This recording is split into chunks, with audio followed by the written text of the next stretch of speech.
মৃত্যু পথযাত্রীরা যেসব দৃশ্য দেখেন তা তাদের একদম বাস্তব অনুভূতির গভীরতা।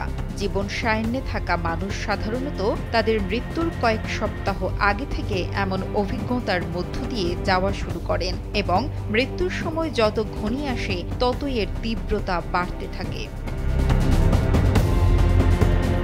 ১৯৯৯ সালের এপ্রিল মাসে ঘটেছে এমনই বাস্তব এক ঘটনা। ওই সময় মার্কিন চিকিৎসক ক্রিস্টোফার কের তত্ত্বাবধানে ছিলেন মেরি নামের একজন ৭০ বছর বয়সী রোগী। মেরি তার জীবন সায়ান্নে এসে অদ্ভুত আচরণ করতে শুরু করেন। মৃত্যুর আগে একদিন মেরি হাসপাতালের বিছানায় শুয়েছিলেন। পাশে ছিলেন তার সন্তান, যারা প্রত্যেকেই প্রাপ্তবয়স্ক। সেলফিন অ্যাপে দেশ বিদেশের যে কোনো জায়গা থেকে অ্যাকাউন্ট খুলতে পারবেন কোনো ঝামেলা ছাড়াই। সেলফিন, আগামীর ব্যাংকিং। কিন্তু ডাক্তার ক্রিস্টোফার দেখতে পান হঠাৎ ওই বৃদ্ধা রোগী বিছানায় উঠে বসেছেন এবং তিনি এমনভাবে নিজের হাত নাড়তে লাগলেন যেন তিনি একটি শিশুকে জড়িয়ে ধরে আছেন, যাকে কেবল তিনিই দেখতে পাচ্ছেন। সেই কাল্পনিক শিশুকে ড্যানি বলে ডাকছিলেন এবং তাকে জড়িয়ে ধরে চুমু খাওয়ার ভঙ্গি করছিলেন। তবে তার সন্তানরা এ আচরণের ব্যাখ্যা দিতে পারেননি, এমনকি তারা ড্যানি নামে কাউকে চেনেন না।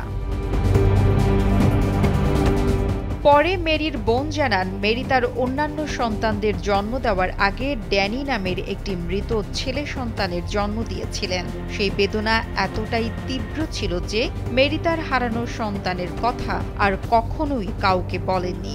এই ঘটনা ডাক্তার ক্রিস্টোফারের কর্মজীবনের মোড় ঘুরিয়ে দিয়েছিল।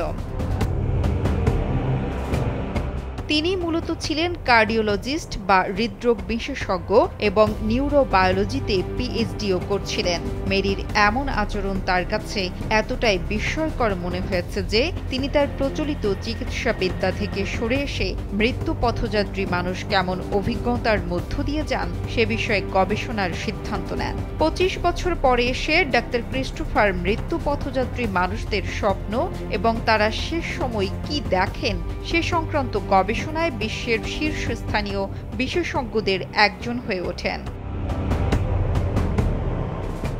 মৃত্যুর আগে মানুষ কি ভাবে আর কি দেখে সে বিষয়ে ডাক্তার ক্রিস্টোফার বিবিসিকে বলেন, তিনি মৃত্যু পথযাত্রী মানুষদের তাদের জীবনের গুরুত্বপূর্ণ মুহূর্তগুলো পুনরুজ্জীবিত হতে দেখেছেন। সেই সঙ্গে তিনি দেখেছেন মৃত্যু পথযাত্রীরা তাদের মা, বাবা, সন্তান এবং এমনকি পোষা প্রাণীদের সঙ্গে কথা বলছেন, যারা বেশ কয়েক বছর আগেই মারা গেছে। তবে এসব রোগীরা কিন্তু মৃত্যুর আগে মানসিকভাবে বিভ্রান্ত বা অসংলগ্ন।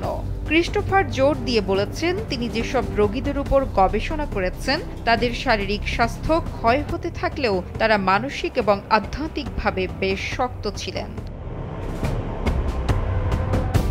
যদিও অনেক চিকিৎসক এসব ঘটনাকে রোগীর হ্যালুসিনেশন বা বিভ্রান্তির কারণ হচ্ছে বলে মনে করেন, তাদের মতে এ বিষয়ে কোনো সিদ্ধান্তে পৌঁছানোর আগে আরও বৈজ্ঞানিক গবেষণার প্রয়োজন।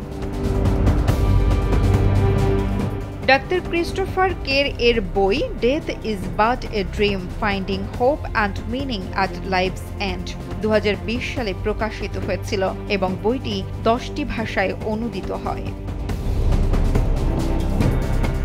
তিনি তার গবেষণা এবং জীবন সায়ান্নের শেষ সময়ে অভিজ্ঞতা সম্পর্কে আরও বলেন, মৃত্যু মানুষকে তার জীবনের এক প্রতিবিম্বের সামনে দাঁড় করায়। মানুষ যখন তার জীবনের সবচেয়ে গুরুত্বপূর্ণ বিষয়গুলোর ওপর ফোকাস করে, যা জীবদ্দশায় তাদের সবচেয়ে বড় অর্জন। আশ্চর্যের বিষয় হলো, এই ভাবনা প্রায়শ খুব অর্থপূর্ণ এবং শান্তিদায়ক উপায়ে ফিরে আসে, যা জীবনকে সার্থকতা দেয় এবং ফলস্বরূপ মৃত্যুর ভয় কমে যায়। অর্থাৎ ভালো কাজ করলে মৃত্যুর সময়ে মানুষ অনেক শান্ত ও ভালো থাকে এবং খারাপ কাজ করলে অনেকটা অদ্ভুত আচরণ শুরু করে, কারণ তখন যে তার কৃতকর্ম দেখতে পায়।